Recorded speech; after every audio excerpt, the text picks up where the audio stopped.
Well, it is my really great pleasure finally to be talking to Dr. Alanna Ratna, who has had quite an experience here in New Zealand, has been a staunch fighter for common sense medical approaches to COVID and other things, and a resistance to the complete abolition of basic medical principles and ethics and common sense that we saw during the COVID operation here in New Zealand and, of course, around the world. Before we begin, I just wanted to let everyone know that in our discussion, we're discussing things as two hopefully intelligent people. We're not giving medical advice. We're not practicing medicine. We're not practicing law, but we're having a face-to-face, honest conversation via Zoom, I should add, the marvels of Zoom. And I'm looking forward to the story that Dr. Ratna is going to be enlightening us with, and to having a wonderful exchange with her. I've known her in other ways and we've conversed and communicated. She's a marvelous person and she deservedly belongs in this pantheon of courageous people. So, Alanna, please describe yourself. Tell us a little bit about you. Hi, Manny. Thank you for having me on. Finally. Well, I am in my mid-50s and I live in Mount Maunganui by the beach, which is very fortunate. And I have a 13-year-old son, an only child. And I used to be a doctor, but I'm no longer a doctor because the medical council removed me from being so. And as I grew up in Auckland and went to school in Auckland and went to medical school in Auckland and really just wanted to be a doctor so that I could help people and put things right in the world. And when I got there, I found out that it wasn't quite like that. It didn't quite work that way. You had to toe the line and do as you were told. And so when I finished medical school, I decided I would do general practice. And I started out in the local general practice in Mount Maunganui, which was a bit like a production line situation. And you In what saw, way was that? What do you mean a production line? well, patients came in and you had 10 to 15 minutes to see them, and then they went out again. So you couldn't have a good chat and really find out what was going on. You could only get the superficial thing, and they'd usually come in with a list of medications that they wanted. And by the time you'd said hello and you'd looked at their list, it was time to send them out the door again. And that was so against everything I believe in. It wasn't giving them time to be who they really were, and it wasn't giving me time to listen to them. And so it didn't last very long because I felt that it wasn't the right way to practice medicine. So I found another way to do it. I joined up with a local iwi provider, Te Manu Toro, which practiced out of Papamoa and Central Tauranga, and I became a GP there, which was far better from my point of view and for the patients because the funding situation was very different from mainstream funding. So you had more money and more time, and you could sit the patient down if you wanted to spend an hour with an elderly patient who had multiple medical problems and lots of things to talk about, you could do, and you wouldn't Mhm. have to charge them a lot of money. You only could charge them $5 if that's all you thought that they could pay. And you could make some real inroads into their health, not just their physical health, but their mental health and their emotional well-being and the way that they interact with their family and their community. You could have time to go out with them into their community and into their homes and see how their life really was and what was impacting on their health from that point of view, which has been totally, almost totally removed from mainstream medicine these days in general practice. You just can't do that because the funding allocation is not there to give you the time that you require. So that was a really wonderful place to work. And Atlanta, when was that exactly? That was in the 90s? That was, I finished medical school in 1995 Hmm. and started at my 2 years as a house officer at Tauranga Hospital, where I met my husband, who's also a doctor.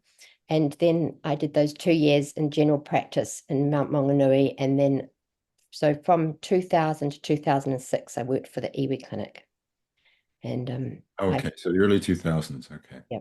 So I It's interesting, they really had these two different kinds of modes of practice in New Zealand. You had the typical PHO with their funding streams and the mandate, kind of the mandates to kind of see people quickly, get them out 10, 15 minutes, you're in, you're out, you're in, you're out.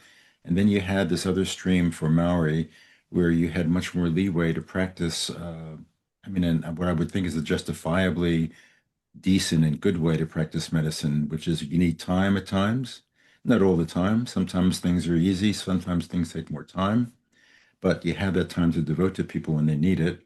And that must have been a wonderful thing that you were doing for the community. It was a really nice way to work. You felt that you were doing your job properly and you felt like you were contributing and you actually were part of the community because of that.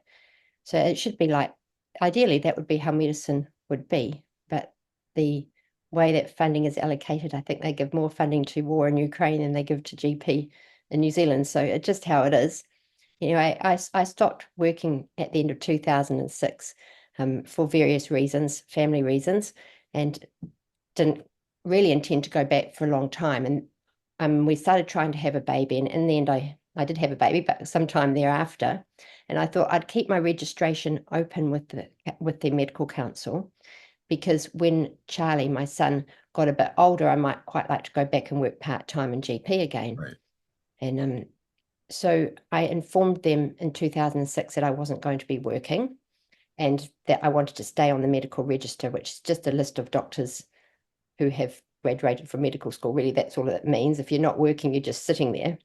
They contacted me in 2014.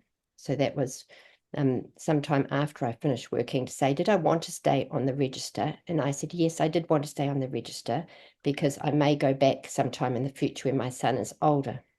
Now, Alana, let me hold on. I got to close a window here, which because I'm hearing Absolutely distracting fine. noises. So people who are watching, don't worry about it. I'm just going to take two steps over here and okay, yeah. I'm hearing some distracting outside noises. I want to focus on this. This is very important. It is So let important. me go back. 2006, there was an issue, and then you decided you were gonna kind of step back from medicine. Yeah, I had some things going on at home and in my family, so I decided it was time for me just to pull back from medicine and concentrate on those things. And so I let my annual practicing certificate lapse. So in New Zealand, to practice medicine each year, you pay a certain amount of money. I think it's almost $1,000 now to the Medical Council of New Zealand to obtain an annual practicing certificate, which means that you can practice medicine and means that you are obliged to fulfill continuing medical education requirements each year as well.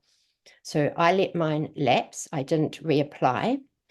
So my last annual practicing certificate expired at the end of 2006. So you didn't reapply because you decided you were going to step back from medicine, I was basically. going to step back from medicine for some time, and I didn't know whether I would go back or not. So I kept my name on the medical register. So the medical register is a list of doctors who have a degree that would allow them to practice medicine should they wish to apply for an annual practicing certificate to do so. Right.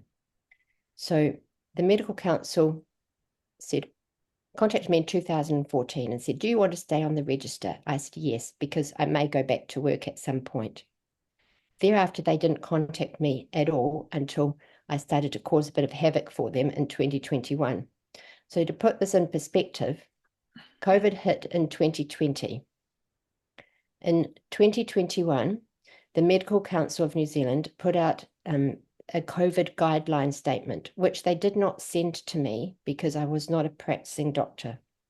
So I had had no contact from them between 2006 and 2021, except for one email in 2014 asking whether I wished to stay on the register, Yep. to which I replied yes. So come 2020, my husband and all the other doctors in New Zealand get a guidance statement, but that basically says you will follow the New Zealand government narrative as to the management of the COVID situation. And with reference to the vaccines, it said that you are not to discuss anything negative about the Pfizer vaccine, which is basically to say you cannot give your patients a chance to have full informed consent regarding the Pfizer vaccine. And let me interrupt because in 2019, you Mm, sent a very strongly worded email to everybody. I was practicing then about how you had to give informed consent to patients about everything, lest you come into kind of a criminal investigation. It was that severe. And all of a sudden, 2021, informed consent disappears. when it It comes to COVID and the jab. absolutely goes out the window. So I never received that. Okay, they never sent it to me because the medical council did not consider that I was practicing medicine. So, Right. And you weren't practicing medicine. and You I were, wasn't practicing no. medicine. So I did not get one.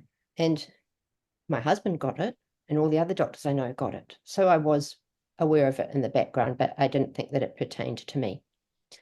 So I was watching what was happening, and I was quite surprised that the doctors that I knew were not speaking out. So I decided that I had a duty to speak out because I didn't think that I didn't think the masks or the lockdowns or the vaccines were good.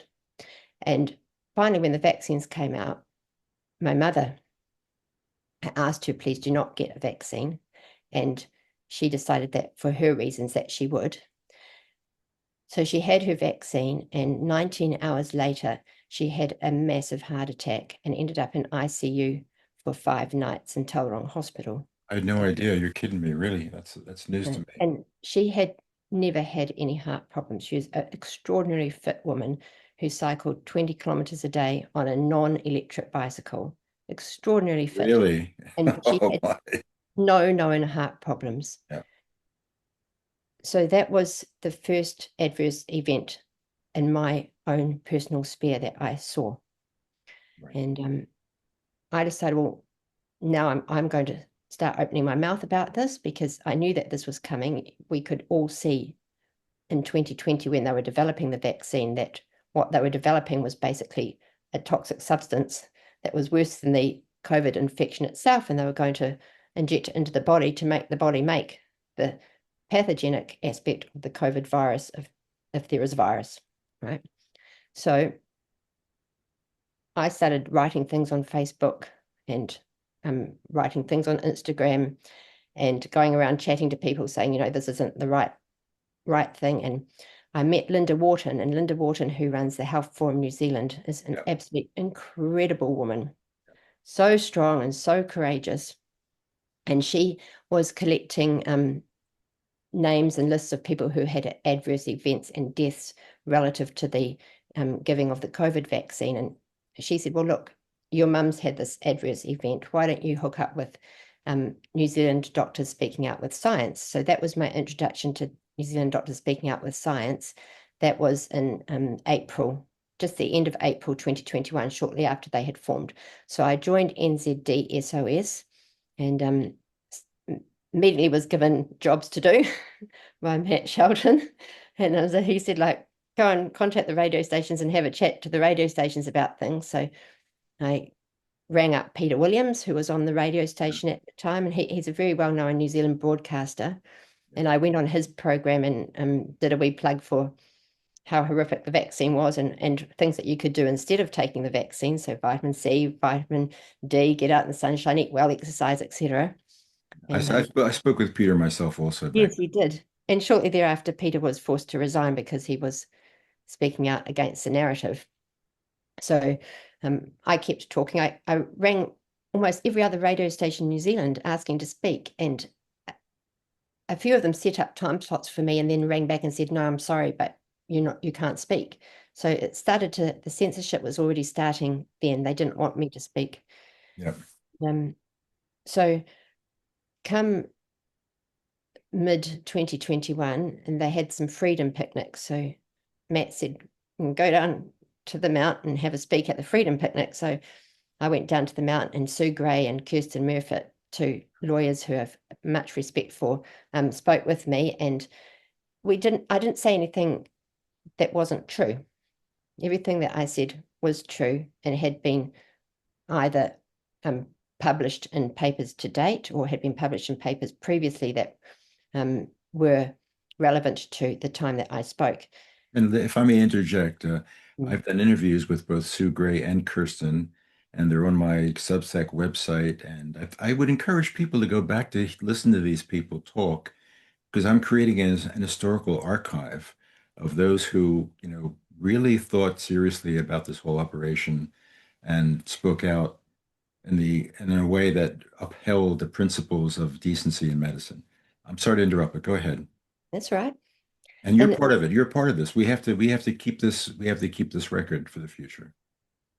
so on that first Freedom Picnic Day, I spoke about the Nuremberg Code Yeah. and the consequences of the Nuremberg trials, because I find that that is actually fitting to the situation that we find ourselves in today. So what part of the Nuremberg Code are you referring to? Well, we are running an experiment, and we're not running the experiment in the best interest of the people who are being experimented upon, and we're not giving them informed consent, and we're using coercion, and we're not You're giving them the forcing people, you're forcing people to take something, yeah. right? And go ahead. And the Nuremberg Code said that if something was so dangerous that the benefits of the experiment um, were less than if the risk of the experiment was greater than the risk of the thing that you're experimenting for, then it should be stopped. And if anything was so dangerous, then the scientists doing the experiment should be the ones that were being experimented on, not ordinary citizens. Okay, so let So, me step back for 1 second. So here we have the jab was introduced under an emergency use authorization, mhm, correct? yep. We did not know how dangerous it was at that time. We did not know how safe it was at that time because there was not enough time to conduct the appropriate trials. This was developed quickly, engaged in by countries around the world with these business agreements with the vaccine makers. And then some of these countries took the position of mandating the jab to their population, which is what happened in New Zealand. Yes, and it was still in the experimental phase Yeah. of, and we were told, no, it's not an experiment, but it was an experiment until 2023 and 2024, I think, that the so-called experimental phase was over. But the thing is that the jab that they brought into New Zealand, BNT162b2, community, was actually never properly Was never, no, investigated. it's never investigated, never assessed, never analyzed. No, Never. Because the exactly. one that they Yeah. assessed was made using a synthetic DNA template, which we label now process one. And that's the one that the trials were done on. And 1,225 people died in those trials. And the jab that we got here was made completely differently in a process two situation using E. coli plasmids. And that's never really had any proper experimental reports. I think 250 people were in that trial, and I don't think they've even reported on it yet. So it was Amazing. entirely experimental, and the jab remains experimental because we have no long-term or medium-term data on it.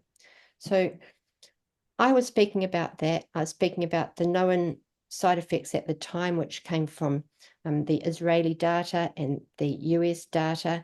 And not only that, but in 2020, October the 20th, 2020, Pfizer did a presentation to the FDA in America, at which point in time they had, for a few moments, a slide called slide 16. And on slide 16, it had the expected adverse events of significance, which um, listed everything: strokes, heart attacks, death, multi-system organ failure, the whole works. And that was available on the internet from October 2020 for anyone and everyone to see. So we had all this data before the jab even rolled out in New Zealand to say that it was dangerous. And yet our government still rolled the jab out and still said it was safe and effective. They were lying. Okay, And and let me pull back again. Let me also pull back. So we also come to the issue of I've taken the position from the beginning. We never needed a jab. no, we didn't. For whatever this thing was. We never needed it. Okay. And the data, the epidemiologic data early on suggested that whatever was going around was no worse than a bad seasonal flu. That comes from John Ioannidis. That's early on in the whole COVID operation. So you have a situation where they're pushing something you don't really need, and the thing they're pushing is highly experimental, is highly dubious in its technology, and they're trying to tell you that you can't say anything negative about it. You can't provide informed consent. You've got to shut your mouth and go along with the program, and everybody's got to take it. This is a crime. I think about this every day, Alanna. It's a crime of such enormous proportions that I still can't quite grasp how this could have been done. And the zombies around us who pretend everything is fine have no idea about this. But this is a criminal act of the highest order. And you put yourself out there. You called you called attention to the appropriate questions. You asked the right questions. You made the right observations. Who the hell is pushing all this stuff? Where did the data, where did the science about lockdowns come from? When do you lock down healthy people? When do you create a vax apartheid state? Who told us about the 2 meter, 3 meter to 5 meter distances? There's no science at all with this. Why do they shove masks down our throat or over our noses or whatever it is when they're completely ineffectual against an airborne virus, a pathogen like this? So They knew all those things. they They did knew know all these things. Yeah. I, they knew all those things, and I'm sure that Bloomfield and Ardern knew those things as well. Yeah. And I mean, Fauci said that he just pulled it out of thin air, the 2 meter distance, and I'm sure that he did. So that day I spoke about all those things, and I said, this has to be by design. It's malfeasance. It's criminal. This is not ignorance. This is not ignorance of the normal person on the street. And there were hundreds of people that day there listening. And those people, not many of them were doctors and nurses. Most of them had no university education. Yet they knew that this was a dangerous situation. They knew that the lies were there. They knew that they were being gaslit. So if those people that drive trucks and teach classes at school and people that work in the fish and chip shop, if they could figure it out, then don't tell me that Ardern and Bloomfield and Hipkins and that crowd didn't know. They knew. Of course they know. And we have the famous example of MedSafe raising objections to the Yes, Pfizer jab and having those objections overturned a few days later by a phony, I forget the name of that organization now and the within, MAAC, I yeah, think. I mean, whatever that's called, medical advisory thing. And I understand through the grapevine that Ardern was the one who put the pressure on them to do that so I'm sure she quickly. did.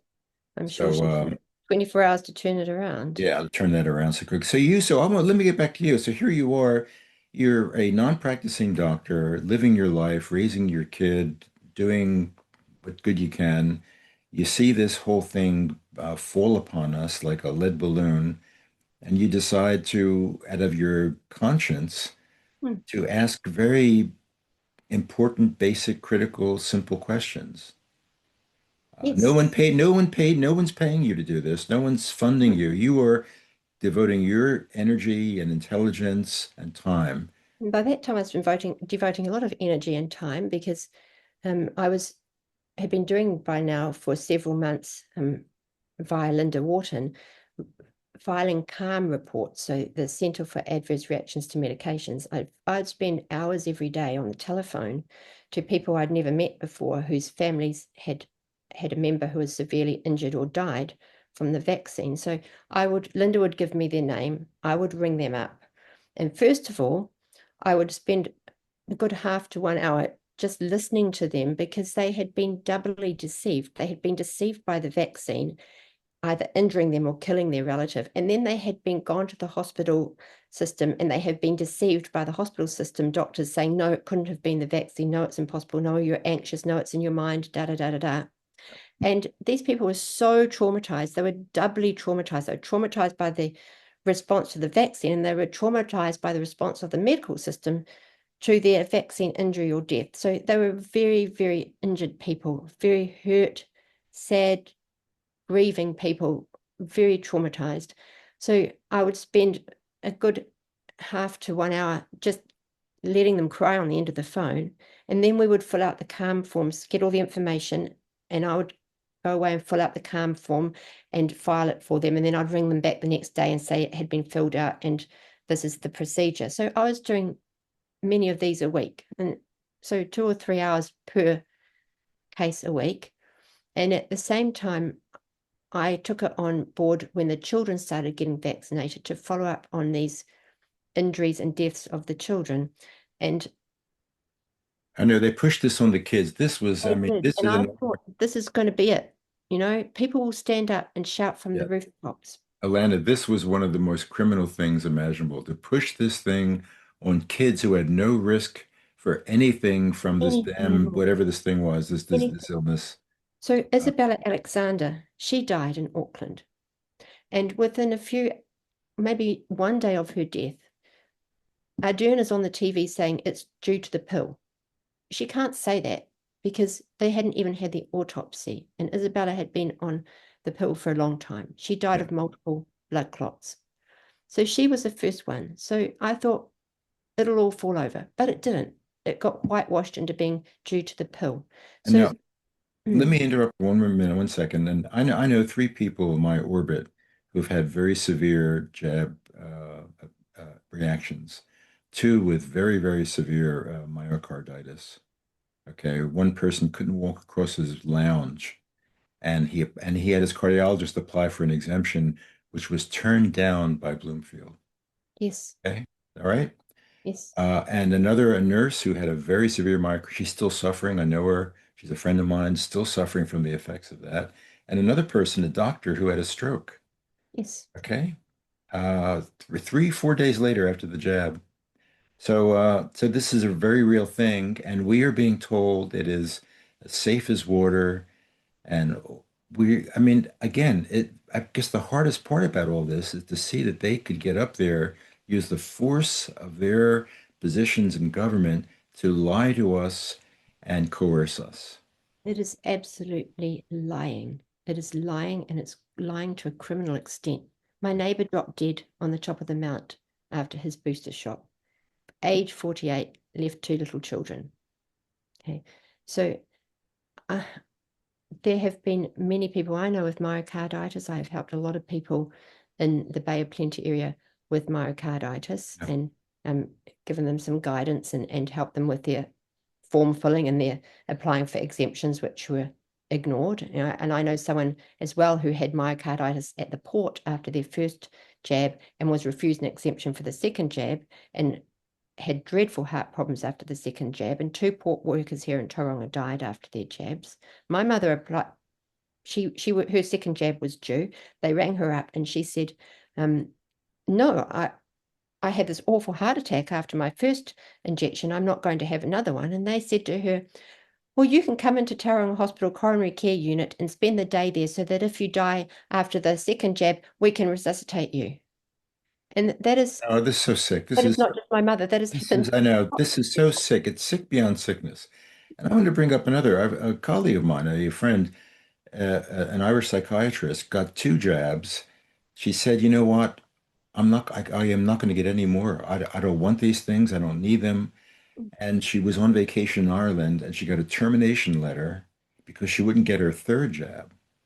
Just And then dreadful. then they stopped the mandates. They rehired her afterwards, and she finally left the DHB at the point. But this is complete insanity coupled with evil, you know?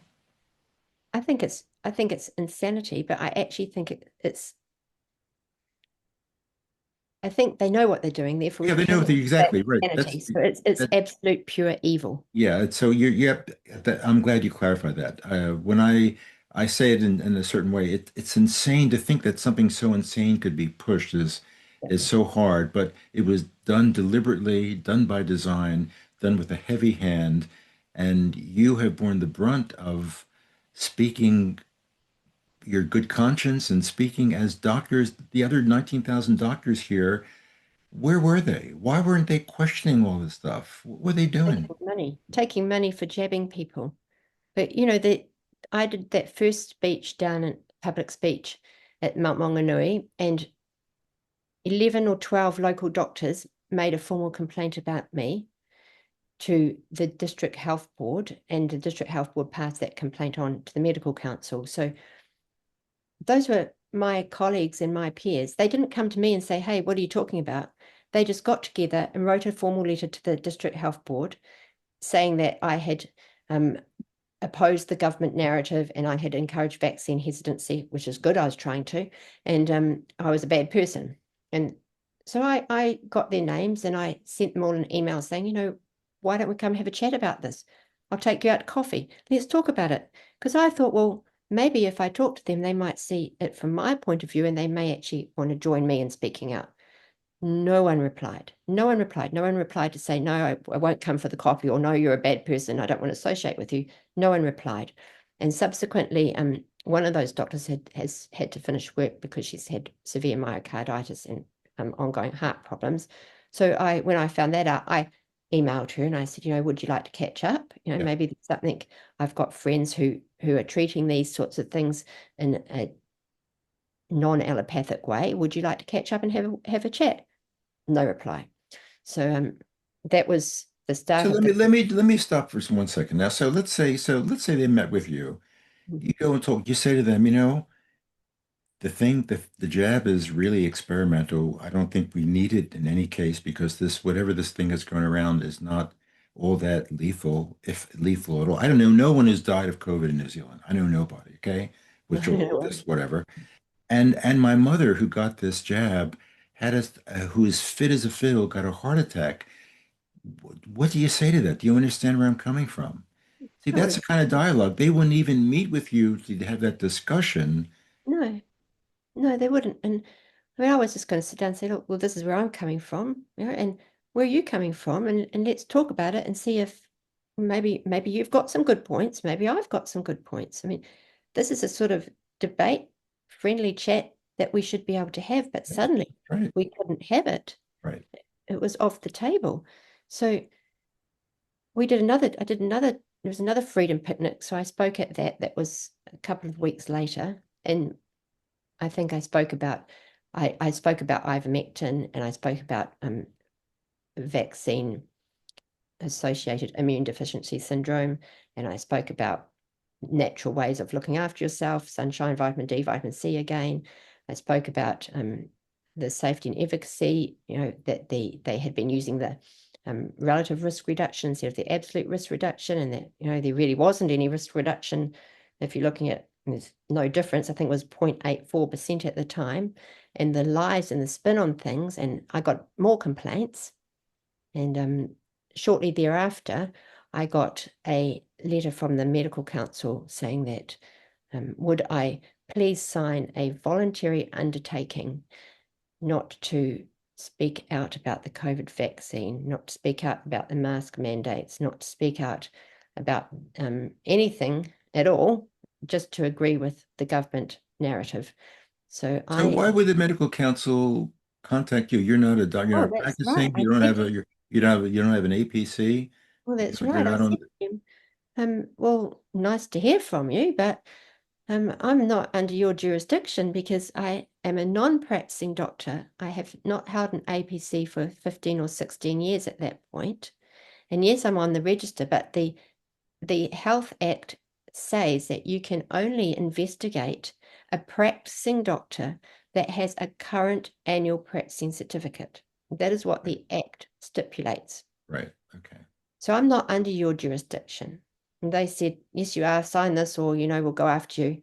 So I wrote, go to hell on it and sent it back to them. And Good.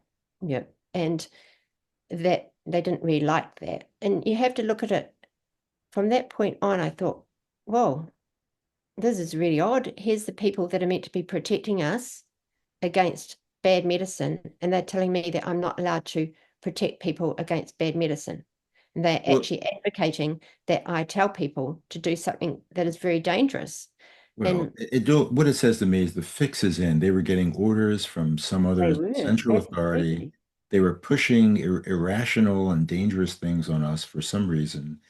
And then anyone who dared to stand up, and there are others as well, had their licenses suspended, taken away. They went under investigation, and the medical talent council took the position that they can decide who is or who isn't practicing medicine, and therefore pull them in under the jurisdiction. It's an absolutely insane rigging. It's a mafia. It is no more, no less than a mafia.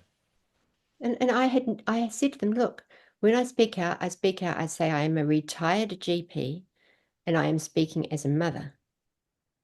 And I never say I am speaking as a doctor. I never say I'm offering you medical advice. I'm just giving you some facts as a mother who used to be a GP.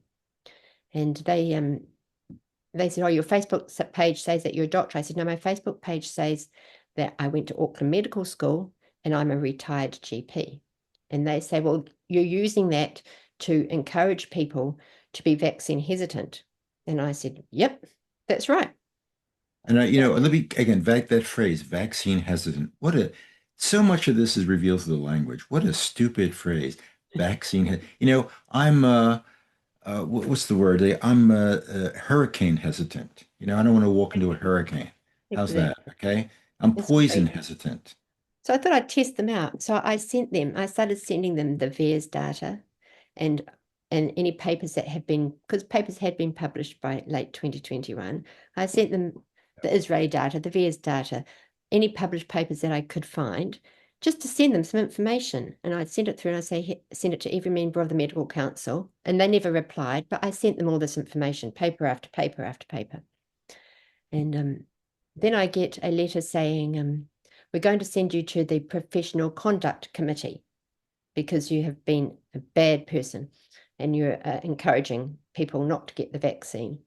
And so I said, you can't, I'm not under your jurisdiction. They said, do you want to submit some evidence in support of yourself? I said, I've sent you a whole lot of papers for you to read for homework, but I'm not submitting anything to the Professional Conduct Committee because I am not a practicing doctor. You have no jurisdiction. So a few months later, I get a letter back saying that the Professional Conduct Committee has had their meeting about me and found me guilty of malpractice, etc., and bringing the medical profession into disrepute, and that they would be referring my case to the Health Practitioners Disciplinary Tribunal, which is a tribunal in New Zealand that is meant to be used for people who have done absolutely dreadful things like stolen the morphine from the hospital cupboard, injected into their arm, had sex with their patients, murdered someone. It's not for people like me who are not even practicing medicine and are Right. And out and as there. and as you know, Peter Kennedy, a friend of ours, went through the HP Health Practitioners Disciplinary Tribunal and and basically lost his case despite having a fabulous brief and despite having done nothing. He, like you, he was retired at the time, speaking out, and they corralled him in. Now, let me just make one thing clear. Were you still in the register, the so-called register? I asked to be removed from the register when they sent through the voluntary undertaking. I said, well, look, I've been on the register in case my kid gets a bit older and I want to start practicing again. Mhm. And I said to them, I don't no longer want to be associated with a crowd like you. I said, I don't want to be associated with people who have got no ethics and no morals and who are not practicing medicine in the correct way. So please deregister me. And they said, no, because you're a bad girl.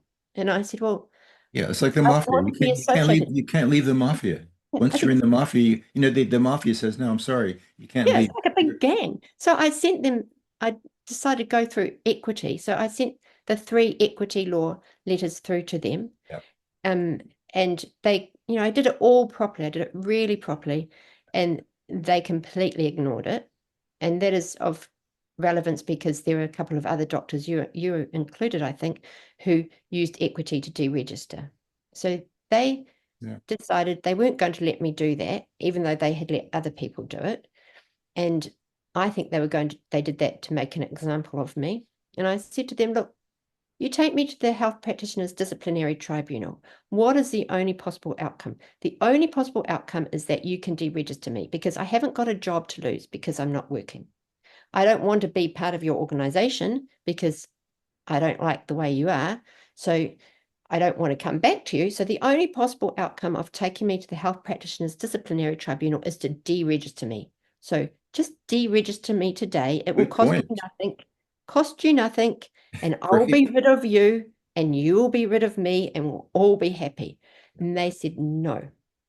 So what they did is they brought their tribunal panel of 5 people. They flew them up from wherever they were in New Zealand to Tauranga. They put them up in a flash hotel. They hired a flash conference centre. They paid their expert witnesses who knew nothing about COVID, Mark Thomas, who was one of my lecturers at medical school, who is a retired infectious disease expert who has never treated a COVID patient in his life and has never looked at any of the literature that has come out in the COVID era.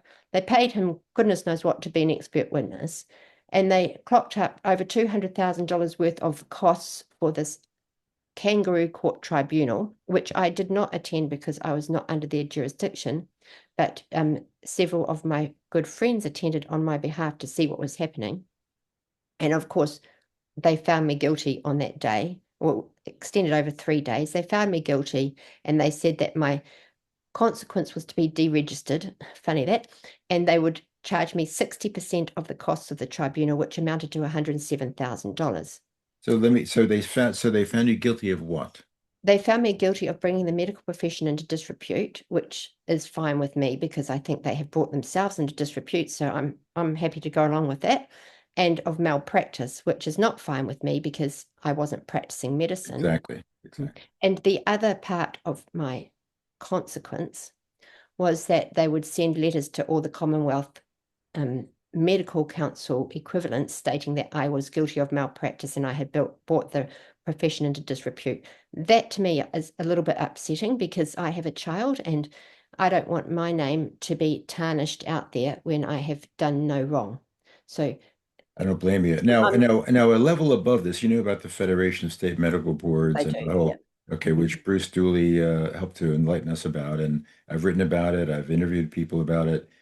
So again, it's an operation that has been directed from above for a Tentacles particular out there. purpose. Yeah.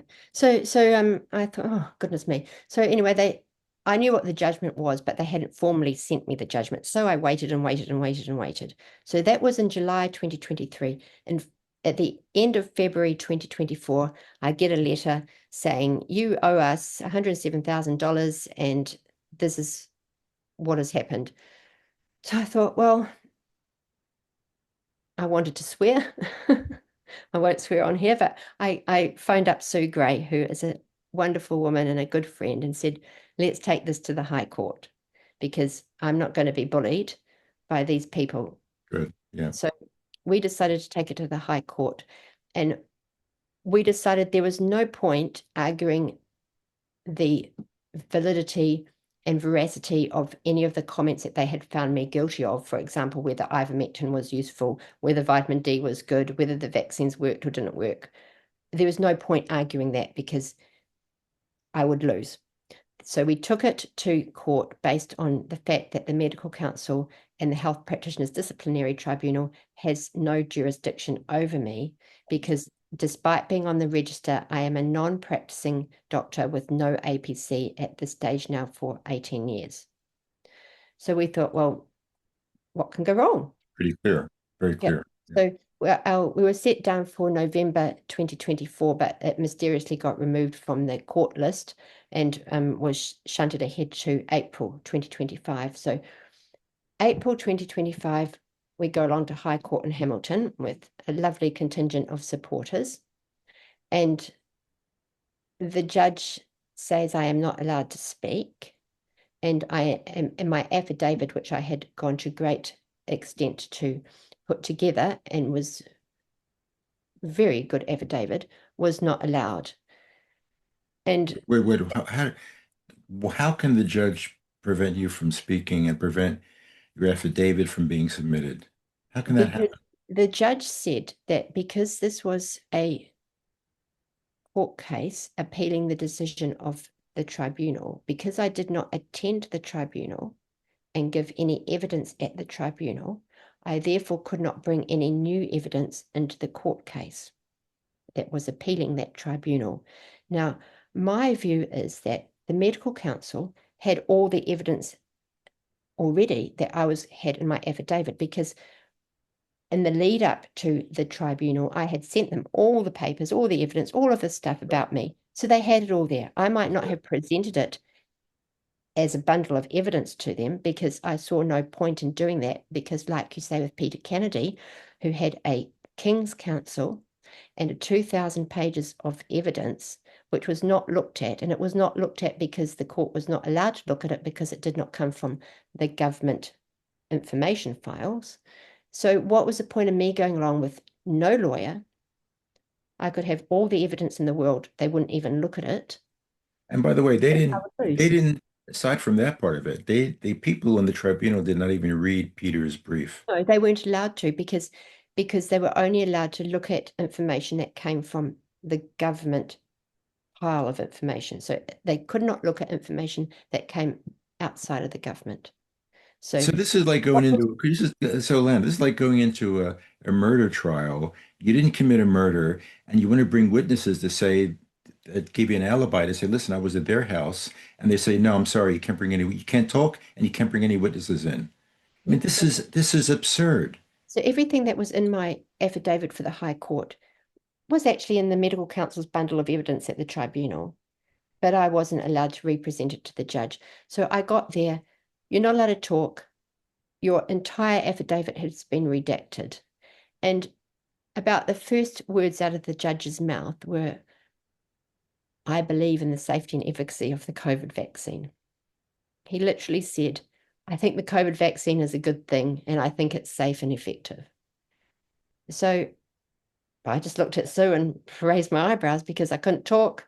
I couldn't give any evidence. And here's this judge who used to be New Zealand's representative lawyer on the at the human rights in Geneva. He was a lawyer there, saying that he believed in the safety and efficacy of the COVID vaccine. So So so did Sue? How did it go? What well, happened? Sue did a wonderful job. So all she could use was the information from the Act that says that you can only prosecute a doctor who is practicing and has a current annual practicing certificate. Okay, okay. And the judge said, well, no, the medical council doesn't agree with that. So I don't agree with it either. And Sue also used, So the medical council doesn't agree with something that's written down as a yeah, they, they, statute. they thought I should still be guilty. So he went along with that. He decided that, well, my name was on the register. Therefore, the medical council had jurisdiction over me. And that is what he said in his decision. Your name is on the register, therefore the medical council has jurisdiction over you. But he forgot about the fact that it says that they only have jurisdiction over a practicing doctor with a current annual practicing certificate. So Sue also used the 53 unanswered questions that MedSafe had when the vaccine Yes. was rolled out in New Zealand. And she said to the judge, have you heard of these? And he hadn't. So she said, well, would you like to go away and look at them?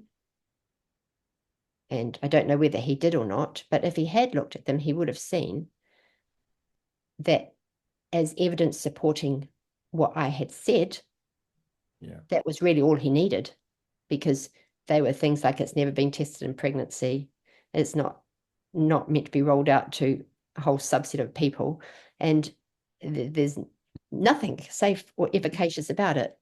But he obviously didn't go away and look at it, because if he had gone away and looked at it, my case would have fallen over. So we had You had two very clear legal grounds for this to we have been did. We completely. we had we should have won. Okay. So the medical council had 14 points against me with lots of subset points. Of those 14 points, the judge threw out the first 9 points. He said the medical council decision on the first 9 points of their 14 points was overturned. Now, those first 9 points related to the fact that I'm a really awful person because I upset the feelings of the members of the medical council by pointing out to them that they were not ethical and that they should perhaps remind themselves of the Nuremberg Code and the consequences of for the doctors who were at the Nuremberg trials and found guilty. And because I pointed that out to them, I did not say you will swing from the gallows. I never said that to them, but I did say that, you should reacquaint yourself with the consequences of the Nuremberg trials. And the judge said I was rude and belligerent, his exact words. You're And allowed this to be. You're allowed to be rude and rude belligerent. and belligerent, and I shouldn't have upset the medical council, but because those were private emails between myself and the medical council and never entered the public arena, Yeah. they could not find anything against me. So he overturned that.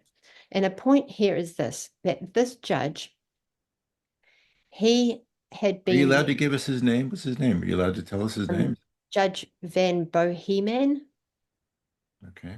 He had been working as a New Zealand representative in the Human Rights Yeah. Department of UN, right? And he is quoted online as saying, and I'm paraphrasing this, that when people find themselves in an unjust situation and they try to make people notice that they are in an unjust situation and they are unheard, they will understandably raise their voices louder and louder until they are heard, and that this is a good thing. So here is a judge who's saying, look, if you've got something to say and it's important and it's not heard, shout it from the rooftops. And on the other hand, he's saying, shut up to me. Yeah. So Well, it goes along with I've been saying this for about as another digression that the system's rigged. The mm, courts are have been rigged against us. I think we've won maybe one or two small victories here and there, but they have gamed the system to make sure that not only are they trying to silence you, but they're punishing you. They're yes, persecuting you. they're using me as an example to deter other doctors from speaking out. Well, I know another doctor who just went through a PCC or one of the other things who was ill, and they forced her to go to a hearing when she was ill, and they're harassing her. It's They're taking her dreadful. livelihood away from her. They're going after people with a vengeance. Anybody who dared to raise a voice against their evilness, their evil, their Evil.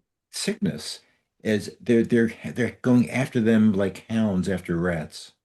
Mm. Okay? And we've got to stop it. We've got to figure out a way to stop it. And I'll tell you, I do not think Going to court engaging in isn't the going to court work. systems, the courts are not going to help us. The courts are rigged. It's their battleground. The courts are rigged, and I could have appealed this. It took them 5 months, over 5 months, for the judge's decision to come out. So the whole thing took from November 2021 until September 2025. That's so almost 4 years of relatively extreme stress for me, because What was relative? It's extreme. it's It's extremely extreme. stressful for Yeah. me. Yeah. And obviously part of the punishment is protracting the whole thing and drawing it out. That's part Yeah, of that's I right. do.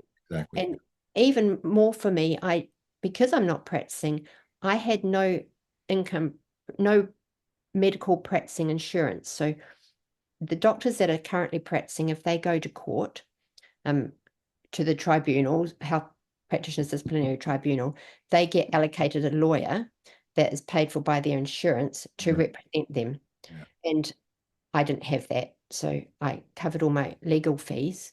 But So then what happened to those the $107,000? What? the judge cut it down to $53,900 relative to the fact that he cut off those first nine charges and annulled them. So because he annulled nine of the 14 charges, he said, well, the fair amount to pay was $53,900.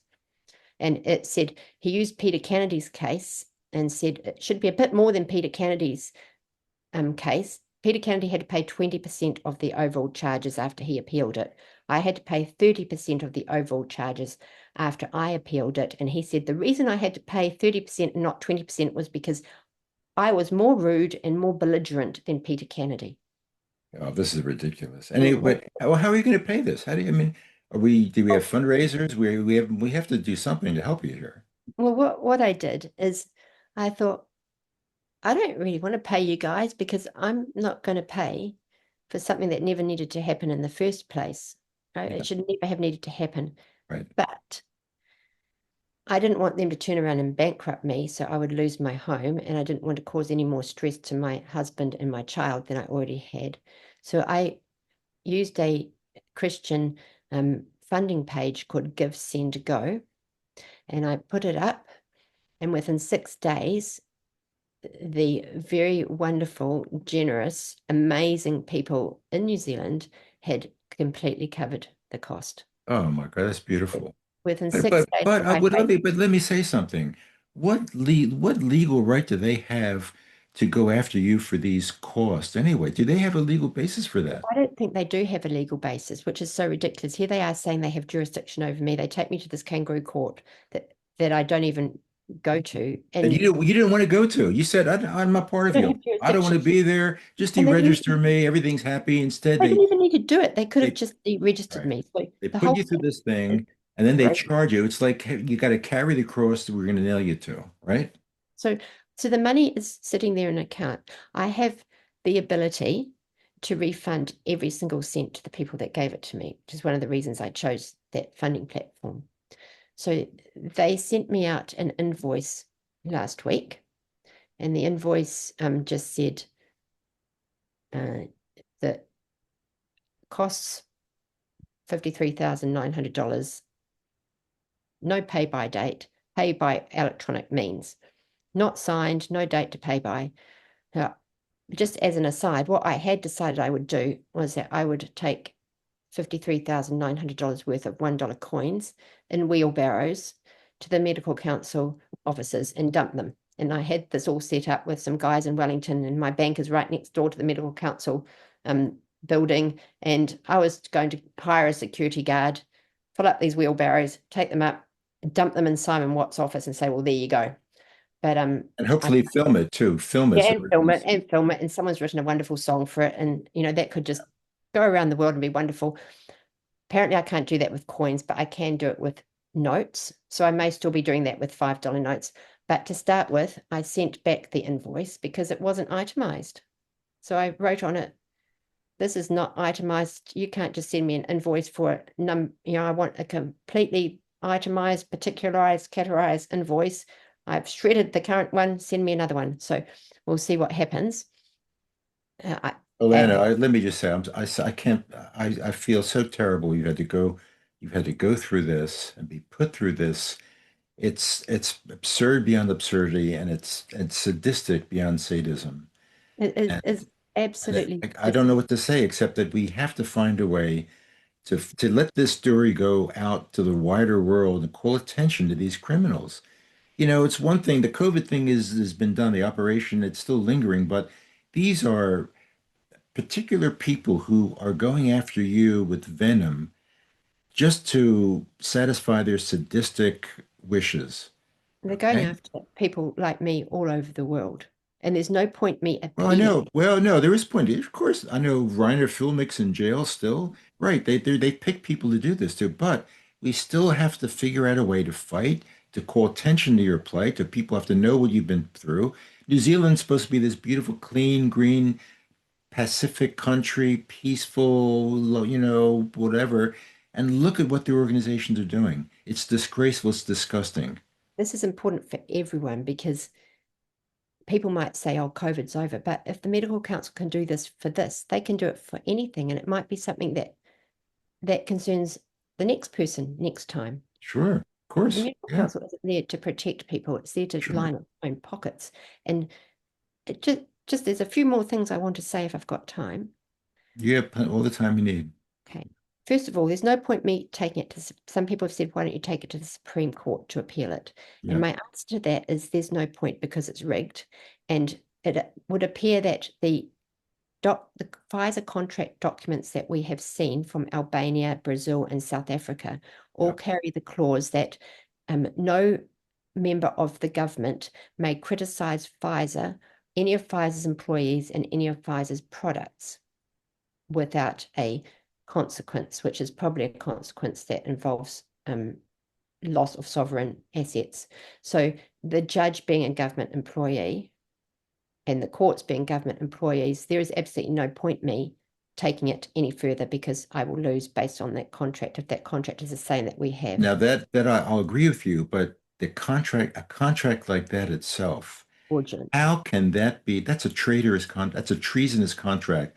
A government is going to make an agreement with a corporate entity and pledge that they can never criticize or go after or evaluate or whatever this entity that they're in agreement with. This is insanity. Again, it's Sanity. insane. It's an evil insanity. It's treasonous. That's exactly what it is. It's treasonous And we still haven't seen why hasn't New Zealand released their agreement with Pfizer? because they know that people Right. will be Why isn't that confused. in the public? Shouldn't we know as citizens? We who It's fund the really government? sensitive. Pfizer, the biggest criminal corporation in the history of the world, and it's Yeah, commercially sensitive. There was a guy on the medical council. He was a layperson on the medical council. His name was Richard Aston. I know him. Yep, yep. He was sticking up for doctors like myself and questioning why we were being witch hunted. And because he was questioning that, he was encouraged to resign in mid 2022, I think it was. Yeah. And he testified for NZDSOS at a High Court hearing in 2024. And his testimony was massively redacted. So we don't know what it said in entirety because of his being under a non-disclosure agreement. But the part that was really stood out was that he said that the Medical Council of New Zealand, under the leadership of Curtis Walker at the time, had declared that the Pfizer COVID vaccine was a zero risk, their words, zero risk product. Now, there's no zero risk product. Even the water I drink out of the tap is not zero risk. Exactly. Exactly. So the craziness of that and the arrogance of that is just outstanding. So he was made to resign. You know, he wasn't able to stay on because he wasn't following their narrative, and Right. he replaced his layperson position was filled by a man by the name of Simon Watt. And Simon Watt is a lawyer, a partner at Bell Gully Law Firm, and he is significant because he was the chief negotiator in the government of New Zealand's contract signing with Pfizer for the procurement of the COVID-19 vaccine. Are you So kidding me? Really? he is now the Deputy CEO of the New Zealand Medical Council.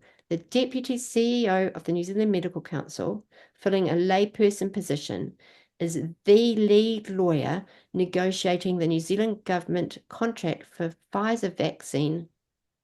How can he be there and have no conflict of interest in persecuting doctors like myself? No, that's exactly right. This is just horrific.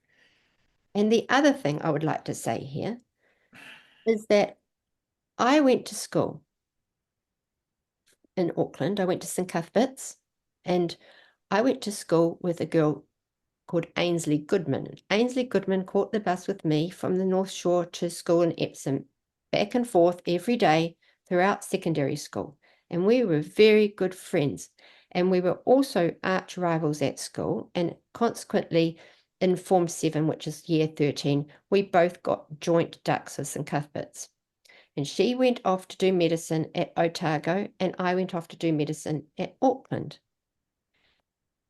And then, all these years later, she is on the medical council during COVID and has recently been re-elected to the medical council. She's in her third 3-year term on the medical council. So my very close friend and academic rival at school, Ainsley Goodman, a doctor, never once spoke out or stood up for me in any of this time. Now, my school motto at St Cuthbert's, which is a school that all the girls in my family have been to since it opened in 1915, is by love serve. And that is the motto by which I run my life. By love serve. I think it is just a supremely beautiful motto. By love serve. And that is how I live my life. And my good friend from school turned around and stabbed me in the back. So, Ainsley, if you're listening to this, because I have tried to contact you and I have sent you emails asking if you would like information and if you would like help to stand up and speak out, and I have never once said anything bad to you or against you. If you are listening to this, stand up and speak out because you are on the medical council and you can make a difference. And I will stand there and hold your hand and help you to be brave. And I will give you the information that you need. But please do something because you are ethically and morally looking down a very, very dark tunnel. And I hope that the piece of silver that you got for doing what you're doing is worth it.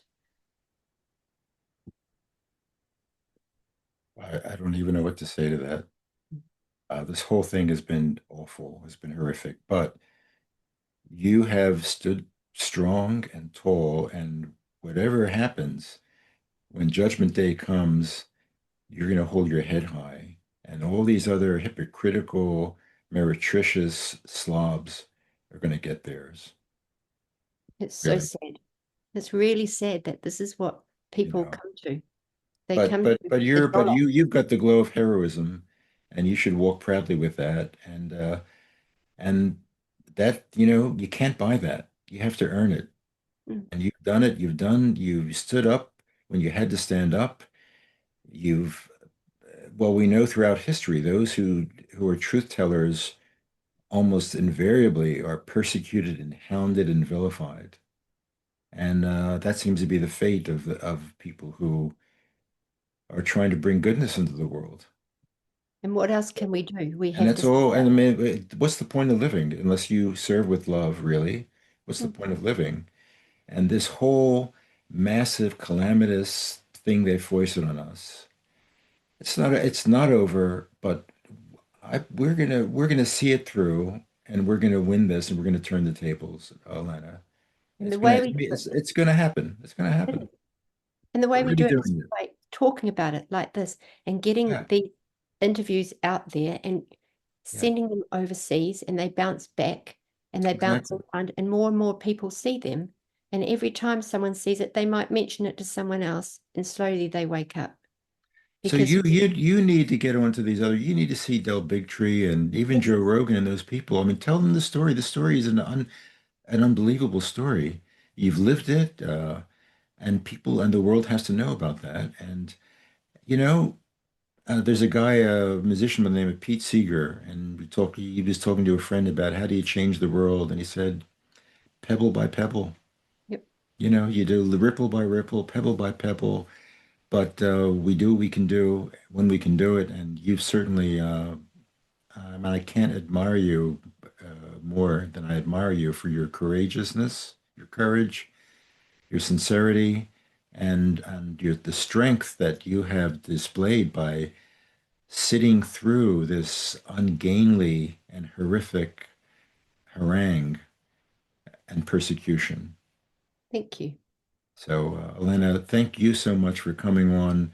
Let's get this story out. I hope pass it on to everybody. Let's get the word out. Get on the other places in the States where you can tell your story.